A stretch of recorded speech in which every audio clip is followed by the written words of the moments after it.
Eu vou falar com vocês hoje sobre fatores de crescimento e baixa disponibilidade energética. Bom, num primeiro momento, eu ia falar sobre fatores de crescimento e restrição calórica. Mas vocês vão ver que talvez o termo baixa disponibilidade energética é um termo que está mais em voga atualmente, uma sigla em inglês que eles estão chamando de LEA, baixa disponibilidade energética em inglês, e que ela tem uma contribuição tanto da questão de restrição calórica como do gasto calórico provocado por exercício. Por isso, ele atende muito bem tanto a educação física como a nutrição. Mas o que seria crescimento? Quero começar com vocês definindo o crescimento. Crescimento é definido como as mudanças normais na quantidade de substância viva, é o aspecto quantitativo do desenvolvimento biológico e é o resultado de processos biológicos por meio dos quais a matéria viva se torna maior.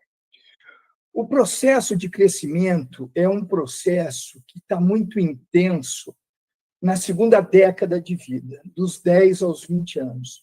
E esse processo ele se torna muito intenso dos 10 aos 20 anos, especificamente por conta da puberdade.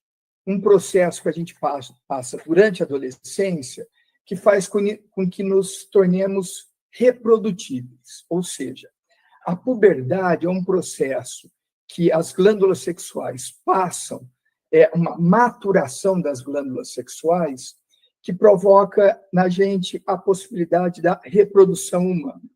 Bom, mas o que tem a ver a reprodução humana com o processo de crescimento? É que durante esse processo de puberdade vai ocorrer uma série de modificações no corpo que tem a ver com o processo de crescimento. O estirão do crescimento é uma característica muito forte da puberdade, o aumento da massa muscular, que provoca aumento da força, aumento da velocidade. Então, durante a adolescência, na puberdade, é que o processo de crescimento vai se tornar mais intenso. Um dos primeiros registros do processo de crescimento ocorreu com um filho de um conde da Idade Média, entre 1757 e 1777. Durante 18 anos, esse conde acompanhou o crescimento do filho dele.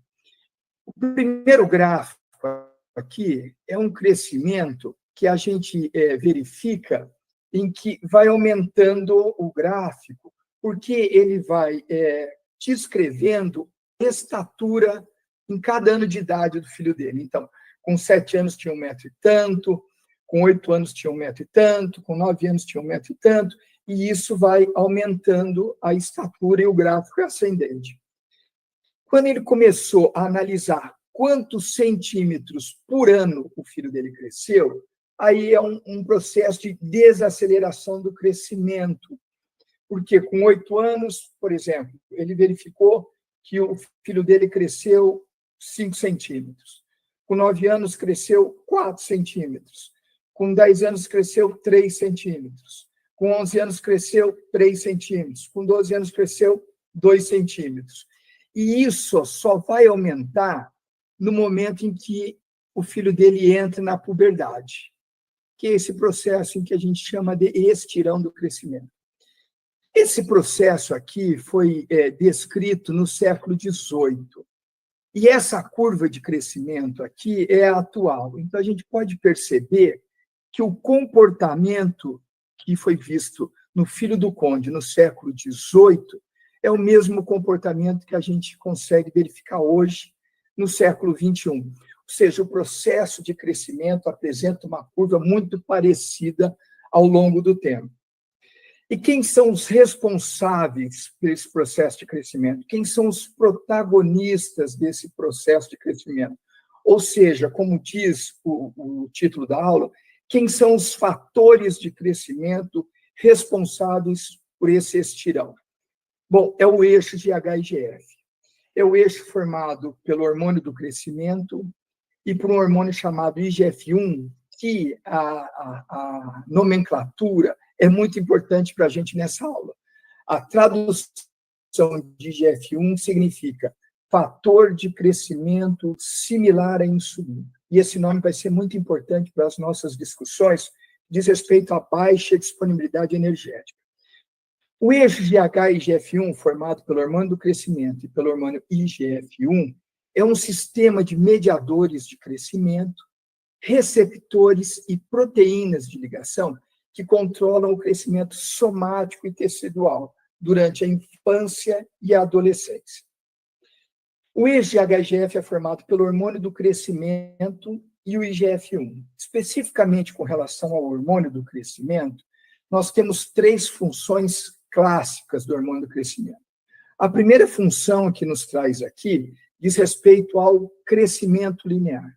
O GH, como o próprio nome diz, hormônio do crescimento, é responsável diretamente pelo nosso crescimento, que ocorre de forma intensa durante a puberdade, durante a adolescência. O hormônio do crescimento também, ele tem uma função anabólica e uma função metabólica que são muito importantes para o nosso organismo. Eu vou descrever tanto a função anabólica como a função metabólica em exercícios que a gente realiza no dia a dia. Então, eu vou começar pela função anabólica. Toda vez, por exemplo, que o nosso organismo é exposto a um treinamento de força, por exemplo, há uma maior secreção do hormônio do crescimento, e aí, nessa função, o hormônio do crescimento vai estar ligado diretamente ao aumento de síntese proteica e, portanto, ao ganho de massa muscular. Então, em exercícios que a gente faz de treino de força, o hormônio do crescimento vai ser secretado como função anabólica, ou seja, estimular as vias de sinalização que promovem o aumento de síntese proteica. E aí ele cumpre a sua função anabólica. Com relação à sua função metabólica, toda vez que nos envolvemos em atividades que têm por característica fraca, moderada intensidade e uma duração maior, o hormônio do crescimento será secretado em conjunto com o cortisol e o glucagon, com o objetivo de estimular o metabolismo de gordura, estimular a lipólise e, desta forma, preservar o organismo de hipoglicemia. Então, as 3 grandes funções do hormônio do crescimento são: está envolvido diretamente com o crescimento linear que ocorre durante a puberdade, está relacionado com a função anabólica, que diz respeito ao aumento de síntese proteica, que promove o aumento da massa muscular e, por consequência, o aumento da força, e a sua função metabólica, que ocorre, em geral, em atividades de longa duração, e que ele trabalha em conjunto com o glucagon e o cortisol para preservar o organismo de hipoglicemia, estimulando a lipólise. Então, resumidamente, o GH ele vai trabalhar de forma metabólica, aumentando o metabolismo da gordura e preservando dessa forma a concentração plasmática de glicose. Ele, na sua função anabólica, ele vai promover o crescimento dos tecidos ósseo, conjuntivo e muscular. E aí ele vai atuar na sua função anabólica. Ele atua diretamente como GH, tanto na função metabólica como anabólica. Mas ele atua também na função anabólica de forma indireta por meio da atuação do IGF. O GH ele é um grande estimulante para a produção de IGF-1 no fígado.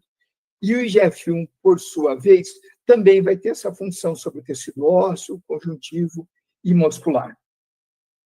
Além da função de crescimento linear, além da função anabólica e metabólica, o GH ele atua também em outras funções. Por exemplo, angiogênese, ele regula o crescimento e função vascular. Ele atua também no sistema hematopoiético e faz a diferenciação e função de células vermelhas. Ele atua na neurogênese, induz neurogênese em várias áreas do cérebro, e a reposição do GH permite melhorar a memória e ameniza distúrbios do humor. É um hormônio muito importante, é um hormônio que eu diria praticamente fonte da juventude, mas que tem um risco muito grande quando é feita a utilização exógena desse hormônio. Porque, Hugo, se ele está envolvido em tantas atividades positivas para o organismo, por que o GH apresenta um grande risco quando é usado de forma exógena, quando eu introduzo o hormônio no meu organismo? A principal função do GH é aumento, multiplicação de célula. E quando ele faz isso, ele não distingue células boas de células ruins. E isso aumenta muito a probabilidade da incidência de células tumorosas durante o uso desse hormônio com objetivo de emagrecimento e aumento de massa muscular. Apesar de hoje a gente encontrar muitas pessoas usando o termo hormonoterapia, que não existe, a reposição de hormônios, como o próprio termo diz, é para repor e não para aplicar doses suprafisiológicas, aumenta muito o risco de vários distúrbios para a saúde, dos quais eu destaco problemas na função do fígado e aumenta a chance de câncer. Bom, e o IGF? O IGF que atua no eixo GH-IGF, que está ligado diretamente ao processo de crescimento que nós estamos analisando, para depois analisar o que ocorre em função da baixa disponibilidade energética. O IGF ele também tem duas funções muito importantes. A primeira função do IGF é estimular a via de sinalização e atuar na síntese proteica. Da mesma forma que o GH ele atua na via de sinalização PI3K-AKT-mTOR, o IGF também tem uma entrada para ativar e estimular essa via de sinalização e, por consequência, aumentar a síntese proteica. Ele tem outra função.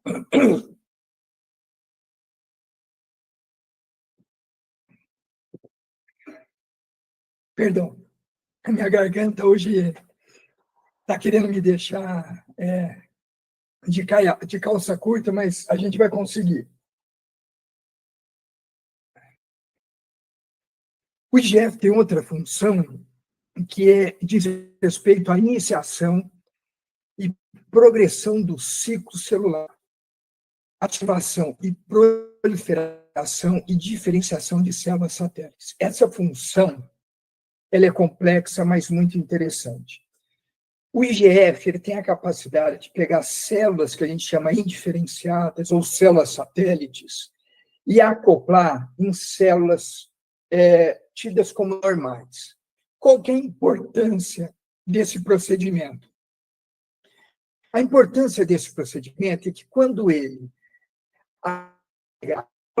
as células normais, ele consegue aumentar o número de núcleos dessas células. E o núcleo das células são os locais onde é feito o molde das proteínas quando é ativada a via de síntese proteica. Então, olha que interessante. Além do IGF estimular a via de sinalização PI3K-AKT-mTOR, que possibilita o aumento da síntese proteica, ele também aumenta o número de núcleos nas células onde serão feitos os moldes dessas proteínas. Então, ele trabalha tanto no aumento de moldes, como no estímulo à produção desses moldes. Então, o IGF ele tem uma função impactante sobre o ganho de massa muscular e sobre o crescimento durante a adolescência na puberdade. O IGF ele tem algumas características que eu preciso dizer antes da gente entrar especificamente no nosso tema, que diz respeito ao seguinte. O IGF-1 ele apresenta uma ação autóctona, paráquina e endócrina. O que significa isso? Que o IGF ele tem uma ação local, isso é ação autóctona, que ele tem uma ação parácrina, que é uma atuação regional, e uma atuação endócrina, que é uma atuação em todo o sistema. A grande questão do IGF é que ele tem uma meia-vida curta, esse é o termo que a gente utiliza, uma meia-vida curta. Ele livre, ele permanece no sistema por volta de 10 a 15 minutos. Então, para que ele se torne, para que ele tenha uma meia-vida curta maior, é fundamental que ele se ligue a uma proteína de ligação chamada IGF-BP3, e uma outra proteína chamada ácido sublábio, ALS, e dessa maneira, formando o complexo ternário, o IGF-1 passa a ter uma duração maior no soro, que vai de 15 a 20 horas. Bem, o IGF-1, ele apresenta classicamente 6 proteínas de ligação. IGF-BP1, IGF-BP2, BP3, BP4, BP5 e BP6. Na nossa discussão hoje, que diz respeito a fatores de crescimento e baixa disponibilidade energética, eu quero conversar basicamente com vocês com 2 proteínas de ligação, IGF-BP1 e IGF-BP3. O IGF-BP3, na sua maior parte, 90% do IGF-1 está ligado à sua proteína de ligação chamada IGF-BP3. E isso, quando acontece, faz com que o IGF-1 tenha a sua ação otimizada. Toda vez que o IGF-1 está ligado à sua proteína IGF-BP3, ele fica potencializado para cumprir a sua ação, que está envolvido no fator de crescimento. Mas toda vez que o IGF-1 tem a sua ligação com a proteína de ligação IGF-BP1, ele tem a sua ação inibida, ele tem a sua bioatividade inibida. Então, com o IGF-BP3, ele fica potencializado, e com o IGF-BP1, ele fica inibido. Tem uma relação que passa a ser muito importante para a educação física e para a nutrição, que diz respeito ao seguinte: quanto maior os níveis de insulina, menor os níveis de IGF-BP1. Essa relação é muito importante, porque ela tem uma aplicação prática interessantíssima. Quanto mais baixo tiver o IGF-BP1, mais o IGF-1 vai estar ligado ao IGF-BP3 e mais vai estar otimizado. Então, eu vou apresentar um case para a gente fazer uma aplicação prática sobre essa relação. Tem um aluno que compartilha o seu objetivo de ganho de massa muscular, o seu nutricionista do esporte e com o seu personal. Então, o objetivo dele é ganhar massa muscular. Essa informação nos indica o seguinte, que para treino de força é fundamental a alimentação com carboidrato. Porque a alimentação com carboidrato provoca um aumento da secreção de insulina e, consequentemente, uma menor produção de IGF-BP1. Dessa maneira, o IGF-1 vai estar mais ligado ao IGF-BP3 e, por isso, o IGF-1 vai estar muito mais otimizado, potencializado para cumprir a sua função como estimulador de síntese proteica e como estimulador do aumento de núcleos nas células musculares, a fim de aumentar a quantidade de moldes produzidos que foram indicados pela via de sinalização PI3K, AKT, mTOR. Então, quanto mais insulina, menos IGF-BP1. O contrário é verdadeiro. Quanto menos insulina, mais IGF-BP1. Então, o treino em jejum, para quem quer ganhar massa muscular, não é nem um pouco interessante. Porque o treino em jejum faz com que o indivíduo, a pessoa, treine com baixos níveis de insulina e, por consequência, altos níveis de IGF-BP1. Esse IGF-BP1 vai se ligar ao IGF-1 com o objetivo de inibir a sua bioatividade. Porque ele quer inibir a bioatividade do IGF-1 numa situação metabólica de jejum. Porque lembra que o IGF-1 é um fator de crescimento similar à insulina. Então, se eu estou no estado metabólico de jejum e estou com baixa insulina, eu também não posso ter um fator de crescimento similar à insulina otimizado. Por isso, a tendência é o IGF-1 se ligar ao IGF-BP1 em estado de jejum e, dessa forma, inibir a bioatividade do IGF-1 e, consequentemente, na prática, prejudicar o ganho de massa muscular. Então, essa é uma primeira informação extremamente importante para nutricionistas e professores de educação física que trabalham com pacientes, /clientes, /alunos, com o objetivo de ganho de massa muscular. Eu vou apresentar um estudo para vocês aqui, brevemente, que mostra a relação entre níveis de insulina e secreção de IGF-1, expressão de IGF-1 e expressão de IGF-BP1 para mostrar essa relação.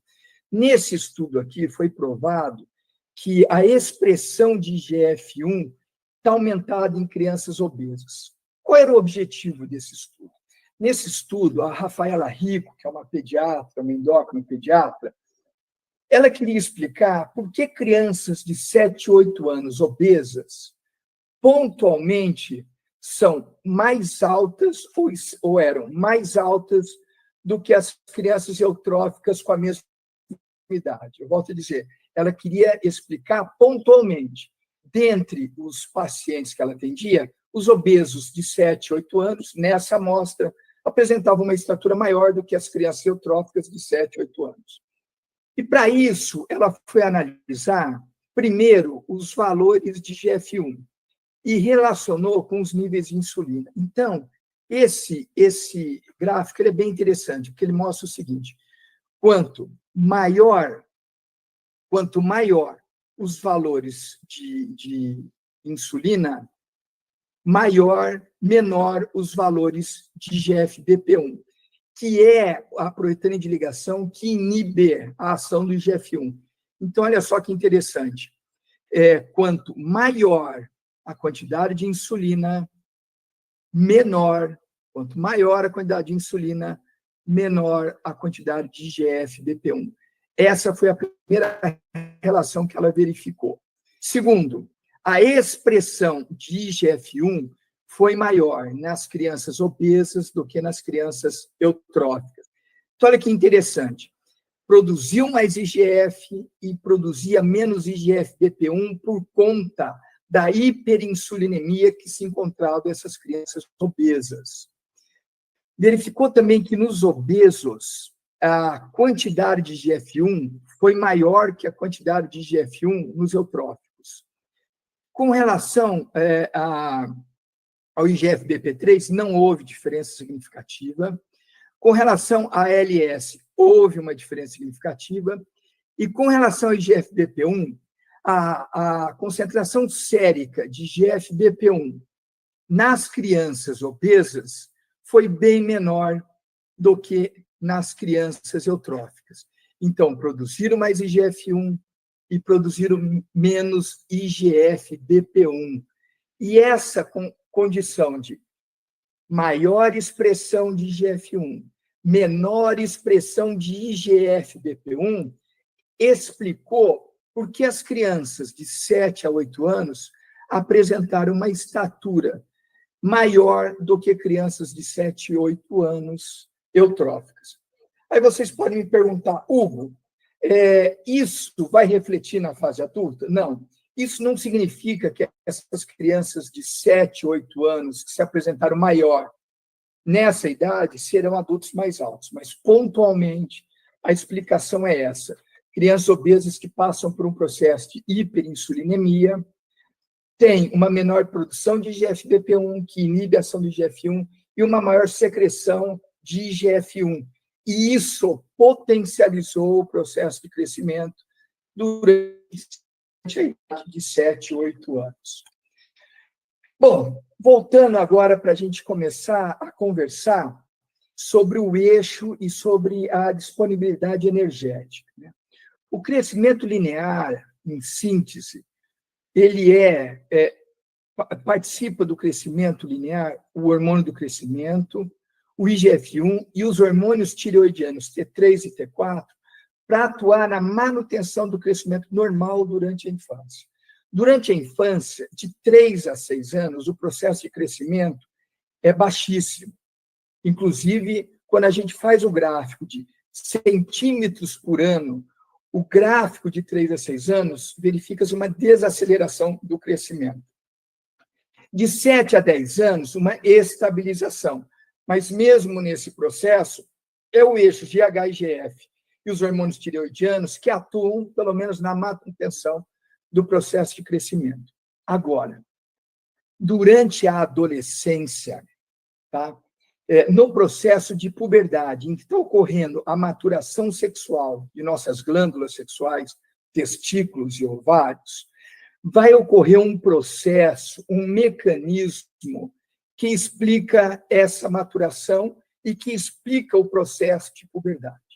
E nisso eu preciso ficar um tempo com vocês, porque explicando esse mecanismo, eu vou explicar para vocês a importância de uma nutrição adequada para que não atrapalhe esse processo ao longo da adolescência. Então, eu vou começar falando sobre a quispeptina. Quispeptina é um peptídeo produzido pelos hormônios neurohipotalâmicos e que, quando eles acessam o seu receptor, chamado GPR54, ou KIS1R, no hipotálamo, ele vai estimular, a quispeptina vai estimular a produção do hormônio chamado hormônio liberador de gonadotrofinas. No hipotálamo, a quispeptina, no seu receptor, vai estimular a produção de hormônio liberador de gonadotrofinas no hipotálamo.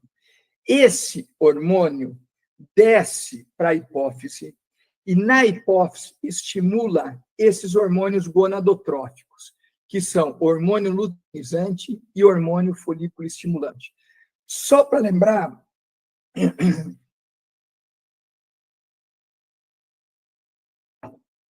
os hormônios gonadotróficos, especificamente o hormônio folículo estimulante, nos meninos, estimula a espermatogênese e nas meninas estimula a produção de estradiol nos ovários. Já o hormônio luteinizante, nos meninos estimula a produção de testosterona e nas meninas desencadeia a ovulação e coordena a secreção de progesterona.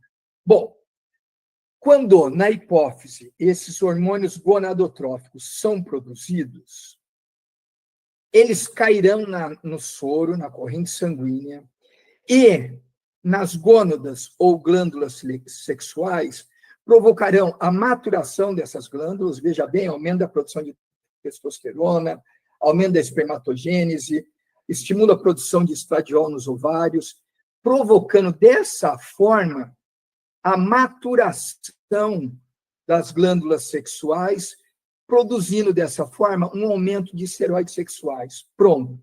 Esse mecanismo aqui explica a puberdade, porque nos tornamos seres com capacidade de nos reproduzirmos. É exatamente esse processo aqui que explica a puberdade. Quispeptina, hormônio liberador de gonadotrofinas, hormônio luteinizante, folículo estimulante, e nas gônadas, esses hormônios gonadotróficos estimularão o aumento dos esteroides sexuais. Nessa situação que a gente inicia a puberdade e que irá começar a aparecer características sexuais secundárias. Nos meninos, por exemplo, a mudança da voz, o aparecimento de barba. Nas meninas, o desenvolvimento mamário, o aparecimento da menarca ou primeira menstruação. Em ambos, meninos e meninas, o aparecimento de pilosidade. Pilosidade no pubis e nas axilas.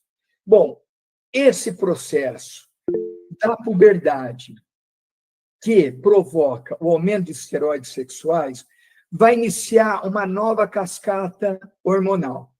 E essa nova cascata hormonal, agora, dentro da puberdade, vai ser responsável pelo estirão no crescimento. A partir do momento que os hormônios gonadotróficos, eles aumentam a produção de esteroides sexuais nas glândulas sexuais, nas gônadas, ele vai provocar no hipotálamo um aumento agora de hormônio liberador de hormônio do crescimento. Esse hormônio liberador do hormônio do crescimento vai descer para a hipófise, e na hipófise vai estimular a produção de GH. Esse GH produzido na hipófise vai cair no sistema, vai cair na nossa corrente sanguínea e no fígado vai estimular a maior produção de IGF do nosso corpo. E ambos, GH e IGF-1, vão ser os responsáveis pelo estirão do crescimento. Uma característica clássica durante a puberdade, tanto para meninos como para meninas. Bom, Hugo, e aonde entra aí o aspecto nutricional? E o novo termo que está sendo utilizado, baixa disponibilidade energética. Bem, a baixa disponibilidade energética atualmente é definida ou deve-se a uma redução no aporte energético dietético e ou ao aumento do gasto associado ao exercício, intencional ou não. Então, no início, eu pensei em comentar sobre restrição calórica, mas a baixa disponibilidade energética, a LEA, que vocês vão encontrar hoje na literatura, a sigla em inglês, ela diz respeito não só à restrição calórica, mas também ao aumento do gasto associado ao exercício, intencional ou não.